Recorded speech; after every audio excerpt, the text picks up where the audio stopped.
Hello and welcome to episode 55 of Talking Asperger's with Andrew. My name is Andrew Marsh and I have Asperger's syndrome. I was diagnosed over 7 years ago and it brought great clarity and understanding to my life. And I used to, prior to that, I was a geologist in the construction industry. And I now put myself in the position where how could I, as someone who knows and has lived through Asperger's syndrome all my life without knowing why I had it or what condition I had, I put myself in the position where how could I now, with the knowledge that I have, help someone like me in business? So what strategies and tips could I implement in the workplace to help other employers and to help other people on the spectrum be better supported at work so that they can be gainfully employed, well utilized, thoroughly supported, and have a better time at work than I had when I was a geologist. And as part of this series of Talking Asperger's with Andrew, I am on here every Wednesday at 3 o'clock. Today's topic is the big one. And it's a big one because it's all about communication. That simple word, communication, and what it means to someone who has Asperger's syndrome and how communicating with someone who's on the spectrum might need to be different from communicating with neurotypical people, or at least considered different. Think about how you communicate with someone with Asperger's so that you can get the best from them. Because a manager's job is actually to be a leader, is to lead and inspire your workforce to be the best that they can be at what they do so that they can shine, your business can thrive. That's the aim of a manager. It's to look after, nurture, support your teams, the people that you work for you, so that they do great work and the business does well. And then those profits and the rewards are shared back through the company. That's the model that we should all be aspiring to. But unfortunately, from my experiences working as a geologist in the construction industry, that's not always the case. Now, I have to say, I have worked for some fantastic managers and brilliant engineers who have inspired me and taught me so much about what I was doing. That was fantastic. That was a joy and a pleasure to work for. But it has to be said, there are some people in the construction industry and in business generally who are micromanagers who are demoralizing their workforce because they are bean counters. They are clock watching you in and out when you start and work, when you had your break. You're a minute late, you're 30 seconds late, you're going to get written up for this, you're going to get written up for that. That's not what a manager should be. I'm going to give you two pieces of information now, and I'd like you to think about what I'm saying. The first one is we're in the third decade of the 21st century. Think about that for a moment. The third decade of the 21st century. The second point I want to make is the 1980s began nearly 43 years ago. In 5 weeks' time, the 80s would have started 43 years ago. So what you might look back and think, oh, the 80s, that was just 10 years ago. It's 43 years ago. So the things that we had in place then are no longer appropriate now. We need to step up and lead our teams, lead our businesses so that the people in them can shine and the businesses can thrive. And to do that with someone who is neurodivergent in your workforce, in your workplace, you need to consider how you communicate with them.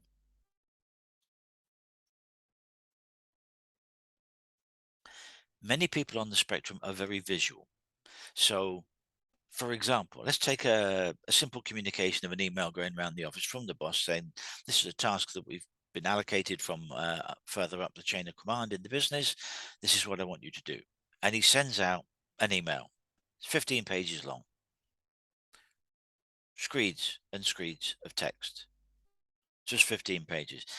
There's no summaries. There's no bullet points. There's no visuals. There's no images. It's just screeds and screeds of text with very little breaking up the flow of information. To someone on the spectrum who are very visual people, that's just clutter. It's too much information in black and white on the screen, and they won't be able to assimilate and assess and extract out the key points of that email because it's too much to take on board. If they had to sit and read it through, they would get confused. Not through lack of intelligence, but because of the overload of information that has been presented in that email. So if you're going to communicate with someone on the spectrum, break it down. Have shorter, smaller paragraphs, have bullet points, have summary points, have visual aids that go in with it, a picture, a diagram, a spreadsheet, a photograph, something that can convey as an image what you're trying to get across. That way, the person on the spectrum will be able to see and understand and recognize that's the information, that's the summary point, that's what they want at the end of that section. Yes, I understand that. I get that. I can take that on board. So then they go on to the next part, the next section heading. Yes, there's information. Now look at that. There's a summary. There's some bullet points. There's a visual that assists me with that. That's what you want to be able to do. You want to be able to present the information to your neurotypical colleagues in a way that they understand it, which isn't necessarily the way that you would do it for your neurotypical colleagues. So you may need to issue your work instructions in different ways to different people in your teams. That's the manager's job, to say, hang on, there's Andrew. He has Asperger's. He needs to be understand the information visually. So I need to change how I present that information to him so that he can understand what I want, what I'm asking him to do. Otherwise, it's just going to get lost. The detail is not going to come out. It's not going to be presented to him, and he's just got lots of information that is going to overwhelm him, and he's not going to pick out the salient points, the key points, the markers, the time markers, or the information that needs to be presented after certain periods of time. Be very specific about that. If you've got this needs to be completed in 2 weeks in a 5-week program, say so. Have a summary. In week 1, you need to do X. In week 2, you've got a deliverable item at the end of week 2 of Y. Be specific. Mark it down, highlight it, so that everyone in the team understands, yes, at the end of the second week, we've got to hit this target with this level of information presented in such a way. I've gone on about that, but it is very, very important. It's one of the key skills in getting the best from your neurotypical people that work in your teams. I cannot stress that enough. They absolutely need to be able to understand what you're asking of them. Because if you don't, one of several things is going to happen. One, having got the information, they're going to be sitting there, I don't know what to do. I don't know what to tackle first. I don't know what to deal with first. There's too much. So they will start asking questions, which isn't necessarily a bad thing, but they will keep asking questions until they get understanding from the manager.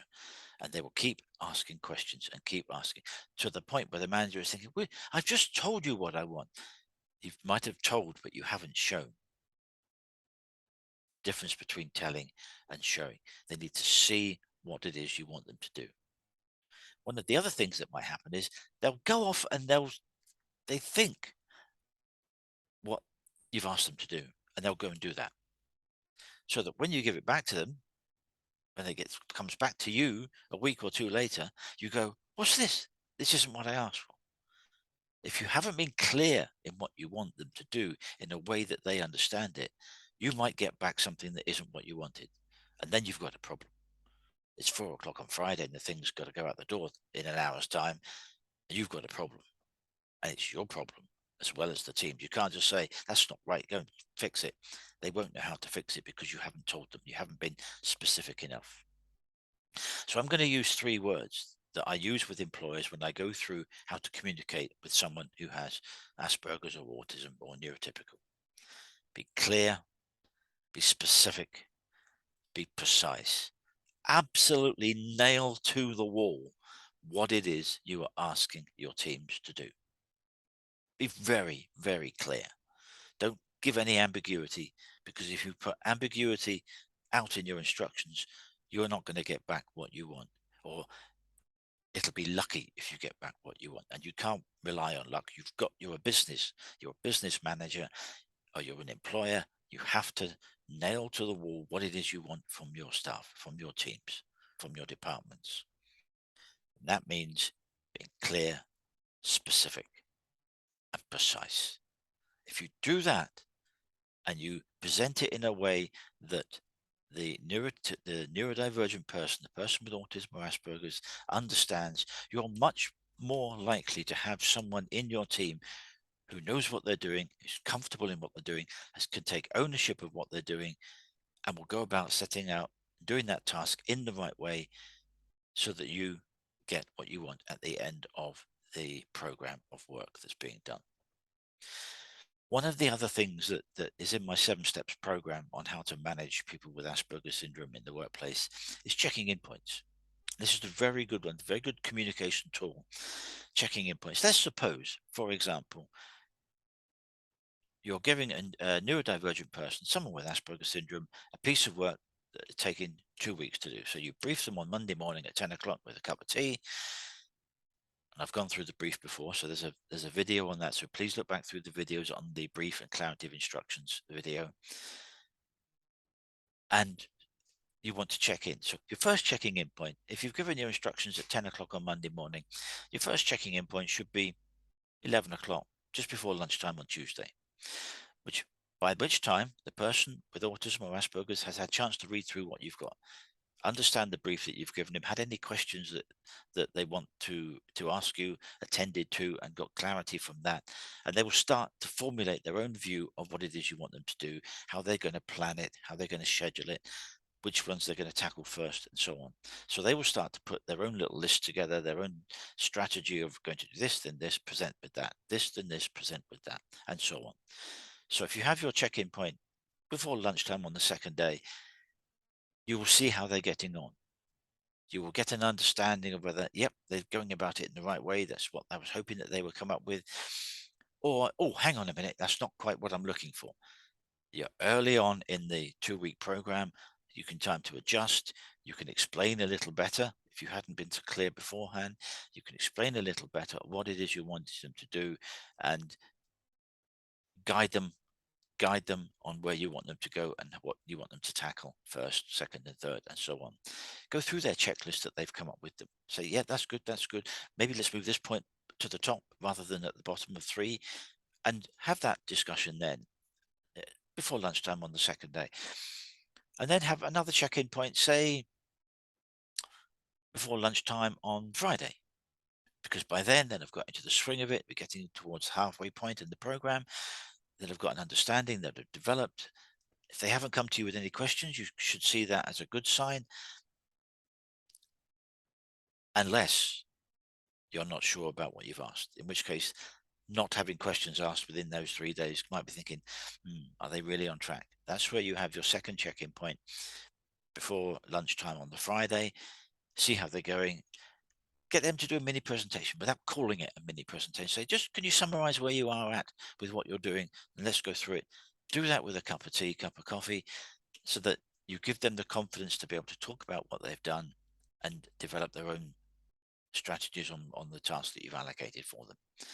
And if that's all fine, then you would have one more check-in point, say Wednesday of the following week or Thursday, and then on the Friday at 3 o'clock, 4 o'clock, whatever time you've agreed, or even lunchtime, what time you've agreed that it's presented back to you, you look at it, you review it, and you answer any minor amendments and changes or clarity that you need, points being checked, and then you finish and conclude and issue it on Friday, further up the chain of command within your organization. So checking in points is a really important way of checking that the person is doing it right. But what you're actually doing is, by having that and building that rapport with them on project after project after project, you're building a rapport and an understanding of how they work, how your neurotypical, your neurodivergent person, your person with Asperger's works, so that you get a feel for how they go about doing what they're doing. So that those check-in points is a great way of just making sure everything's going fine, adjusting where necessary, putting an emphasis on certain points if that's what you want, what you meant, but you wasn't necessarily sure in the long email that you sent. And with time, you will have developed a rapport, a relationship with your neurodivergent team members, so that you know what they're doing, and you're then giving them the confidence to take ownership of what they're doing. And speaking from experience, when I was a geologist, there's nothing better than having ownership of something. This is my task. This is what I'm doing.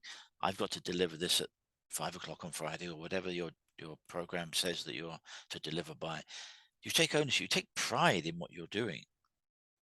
And that's really important, because when when that happens, you do a better job, which means your boss is going to be happier with you. Oh yeah, that's great. That's great. But and then when you get that feedback, that's great. Thank you very much for doing that. I really appreciated what you've done. Your neurodiver All of your employees, no matter whether they're neurotypical or neurodivergent, they will feel valued. And take it from me, as someone who's worked in the construction industry for 23 years, there is nothing better than feeling valued and being told, thank you for that. That was a good job. We really liked the way that you tackled that. Client was very happy with it. The other engineers in the teams, the structural engineer, the civil engineer, the bridges engineer, or the transportation engineer, or the drainage engineer, or whoever it is else in your teams, because I worked in multidisciplinary teams all that time, they were really pleased with what they've got, and they could then take what you gave them and go on and develop the design or get it presented to construction and so on. So if you feel valued, you will put that effort in. And as a manager, as a leader, it's your job to make sure that all your staff work well, productively, and are valued. And tell them they're valued. Tell them you appreciate what they've done. We don't necessarily need flowers and chocolates every fourth Friday or the last Friday of each month. But speaking to them and saying, do you know, I really appreciate what you did on that project the last couple of weeks. That was really good of you. Thank you very much for doing that. That's all it takes. And it's this little attention to detail in the communication that you're building up and the rapport that you're building up with your team members, all of them, not just your neurodivergent team members, but all of your team members. All of the tips and strategies that I have been speaking about in my Talking Asperger's with Andrew webinars apply to anyone. There should be good practice that are applied across the board in any business. I'm specifically highlighting the issues and the tips and strategies and coping mechanisms that employers can use to help your neurodivergent staff, specifically because they present their own little challenges. And if you're aware of those and you adjust how you instruct, guide, and mentor them, you will get the better from them in those circumstances when you're working with them. So it's really important in communicating that you build the rapport with your teams, so that, yeah, he did a good job on this last project. This is pretty much similar this time to what it last time. Say, I want you to do similar to what we did last time, but there's this point and this point I want you to pick out because it's specific to this project that we're dealing with. So be aware that I like the style and the way that you presented and what you did last time, but I want you to make sure that you've captured these 2 points as well and dealt those within the work that you're doing. And that way, your neurodivergent staff know exactly what you want. Yes, I've got a model that we did last time that I can map across, because we like our maps. We like our maps. We like to model. If we've done something before, we like to model it across to the new thing. If there's changes to be made, highlight those. If it's much the same, say so that we can map across the model and use that as a template for the work that you're doing. That's really important. Let's see what else we had on my list. Ah, yes, very important thing. This is going back to being clear, specific, and precise. I'd like you to think very clearly about the language that you use when instructing someone or discussing anything with all of your teams, particularly those who have autism or Asperger's. And I don't mean whether you've got offensive language or you're swearing. What I mean is the type of language that you use. Because many people, managers and leaders included, don't always say what they mean and don't always mean what they say. And to someone with autism, Asperger's syndrome like myself, we are very literal people. I'll give you a very quick example. This morning, I was at the physiotherapist because I tore a muscle in my calf. And we were doing a stand on one leg, stand on two legs exercises. And she said, but having done stand on two legs and do this, I did it. She then said, stand on one leg. And so I stood on my left leg, but it was my right leg that I torn the calf muscle. And I looked at her and I knew from that look, because I have previous experience of strange looks that people give me, thinking that's not what I wanted. And that's only something you get from experience, that she didn't mean stand on your good leg. She meant stand on your bad leg. But she didn't say that. She didn't say, I want you to stand on your bad leg or the leg that you have injured and do this exercise. She said, I want you to stand on one leg. So I stood on my good leg. She didn't necessarily say anything wrong, but I had to make a judgment on which leg to stand on. Good leg, bad leg, sore leg, or well leg. And I could tell from previous experience of working and communication with living with people that that's not what she meant. But she wasn't specific. She didn't say, I would now like you to stand on your injured leg and do this exercise. If she'd have said that, it would have been fine. Or if she'd have said, I want you to stand on your good leg and do this exercise. But she didn't. She just said, I want you to stand on your leg. So I stood on my good leg, not the one that's injured. So she thought she knew what she had asked me to do. And it was only by me doing something different from what she expected did I get that, that's not right. That's not what I meant. And that's the key point here, is she didn't mean stand on your good leg. She meant, I want you to stand on the leg that you've injured and do this exercise. So she wasn't clear, specific, and precise. And she didn't say what she meant. And she didn't mean what she said. And I'm nitpicking, but I'm trying to give you an example of someone saying something very simple, very straightforward. As you know, in a physiotherapy appointment, there's myself, there was my wife sitting with me, and there was the physiotherapist. She said, I want you to stand on one leg and do this exercise. So I stood on my good leg. Turns out we did do both, but she wanted me to stand on the leg that I had injured first rather than the good leg, because I had to interpret, I had to make a judgment call on what she had asked me. And it was only when I made that judgment call and then looking at her reaction that I realized she wanted me to do it differently. So say what you mean. Be precise. Again, those three words: clear, specific, precise. Say what you mean, and make sure you say all of what you mean, or all of what you say is what you mean. Then the flip side of that coin is mean what you say, so that there's no ambiguity. Because if you say something to someone who has Asperger's or autism, we will take you literally. We will take you literally.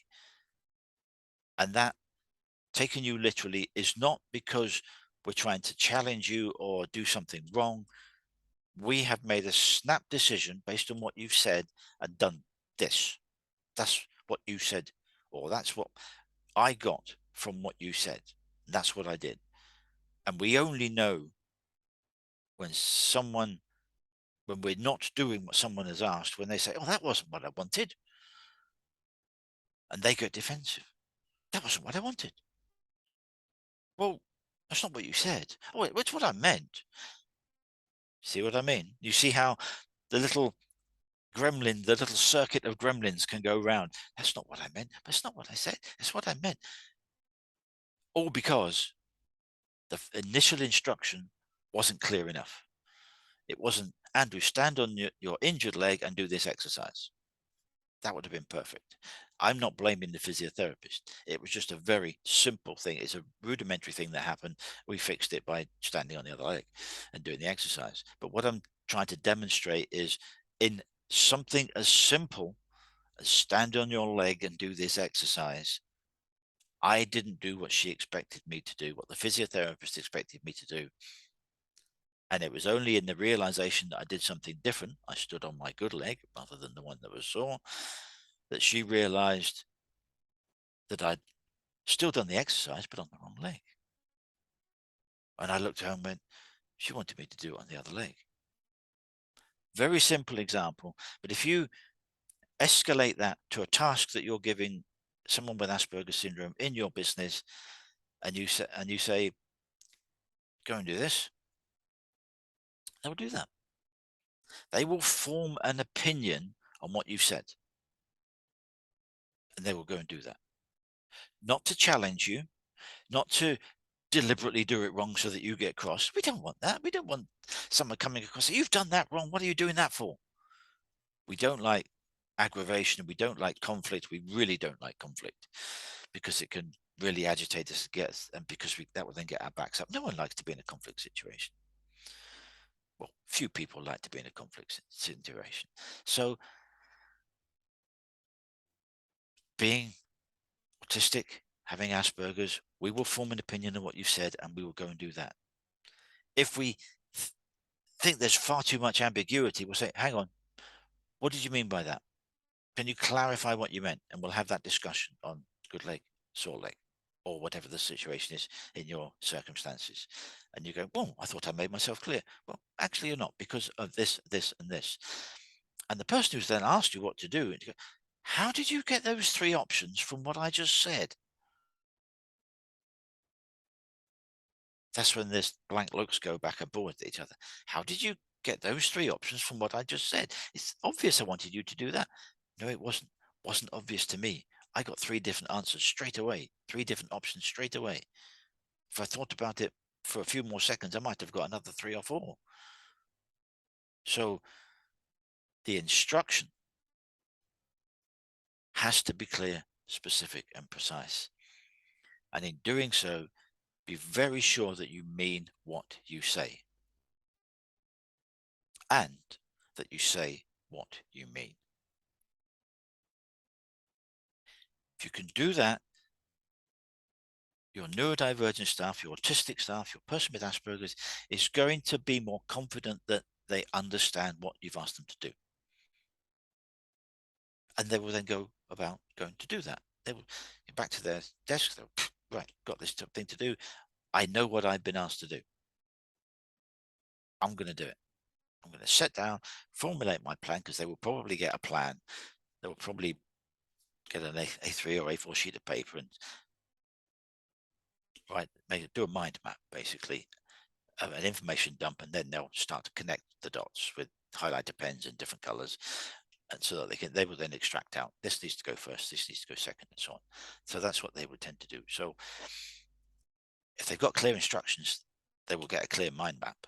They will then be able to extract out the right information and present it, formulate it in their mind, how that they will present that, what order, what needs to be done, and they will tackle the task and go ahead and do it. If they've got questions, they will come and ask. Communication, one word, can lead to an awful lot of problems just by not being clear. So I'd like you to think about a situation within the last week or so with either colleagues, friends, or family, where you have asked somebody, you've said something to someone, and you've asked someone to do something, and it hasn't necessarily gone as you anticipated. I want you to think back to what you asked them. Think carefully about the words you used to ask them to do something. Then think about, was that clear, specific, and precise? Or is there an ambiguity loop in there that someone could pick up the wrong end of the stick, not understand clearly what I'm asking them to do, and so your end result is not what you wanted? Take the simple example, stand on one leg, do this exercise. I stood on my good leg, when I should have stood on the leg that was sore. Simple example, but it demonstrates very clearly how a simple request, which it was, got a different answer from what she anticipated, because I stood on my good leg. How often, when you're briefing your teams or you're asking friends and family something, have you had the opportunity to stand on the wrong leg, for them to stand on the wrong leg from what you've asked them? Think back to those words that you used. think back to them. Did I use the right words? Did I use the right words to convey exactly what I wanted? Was I clear? Was I specific? Was I precise? Did I say what I meant? And did I mean what I said? And those two are different. So next time you're in a situation where you've got a team of people, you've got some things you want to ask them to do, they've got a piece of work that you're disseminating through amongst your team. Next time, I would like you, before you go and meet your team to brief them, to sit down for half an hour. No, let's make that 15 minutes. Have your cup of tea. You will know what you want to ask them because you may have got a briefing document from the client, a proposal, or so on. So you should understand what you're about to ask your team to do. I want you to take that 15 minutes, sipping on your cup of tea or coffee, to think very carefully about what it is specifically you're going to ask your team to do. What words shall I use to convey what I want to do? Are there any visuals, any visual aids, any drawings, any pictures, any diagrams, or a spreadsheet, or whatever that can help me convey that information to my team so that they can go and set about doing it right? Is there a visual aid that I can use to help them? Because if you can use a visual aid, a photograph, a spreadsheet with the columns, the columns and the calculations and the formulas that you've got in it, or some form of visual aid that you can use that helps you explain what it is you want them to do, use the visual aid. When I worked in construction, one of the things that I would do when I had got some experience and was more confident about my abilities, got more senior, was when we had the multidisciplinary team meetings. There'd be myself from the geotechnical team, the geology team. There would be maybe a civil engineer, a structural engineer, drainage. There'd be a project manager. There may be other people, other stakeholders involved. I would, knowing I was going to have the meeting, I would get a drawing or a series of drawings of the area that we were going to go and talk about. And I would color it up. I'd get my colored pencils and I would color it up. That's this point, red. That's this point. It's a different point. That's blue. That one's yellow. That one's green. And I'd have little speech bubbles and highlighters marked on them. I would pick out, these are what I want to talk about. That's the problem area. And if we did this, this, or this, it will impact on that, that, and that. So that when I was at the meeting and they said, Andrew, you got something you wanted to add to this, or what's the problem that we seem to have come across, and can you explain that for us? Get the drawing out, because engineers love drawings. When we present information to clients and contractors to go and build, it's all based on drawings. Yes, there's a specification and conditions to contract, but the essence of conveying an engineering design to someone to go and build is a drawing. So everyone's familiar with drawings. So I would use an existing drawing, mark it up, and sit down. There it is. Discuss it. These are the key points. That's the problem area, and talk about it. And we'd all sit around the table and we would discuss and go through it. So having a visual aid to help you in communicating with what you want your team to do is really important. Think about that.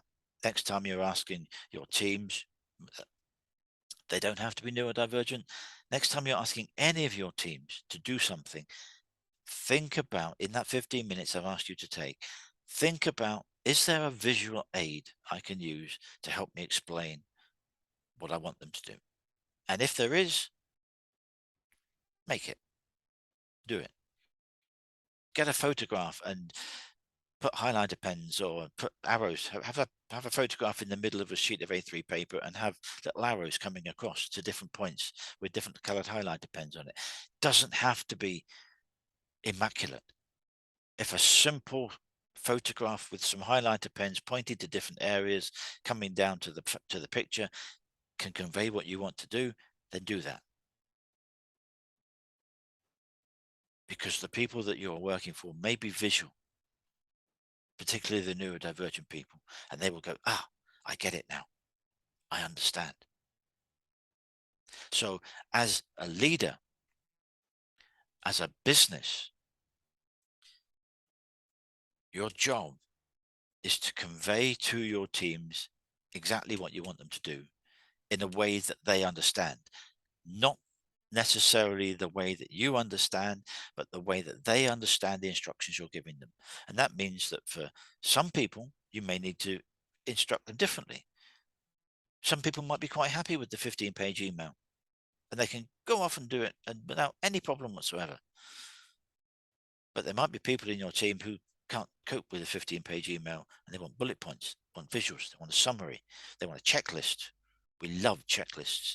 If you can do things with a checklist to someone with Asperger's, you'll have a best friend for life. We will love having checklists to go through. So think about the way that you present the information that you're asking your teams to work under. Is there a visual that you can use? Because it will help.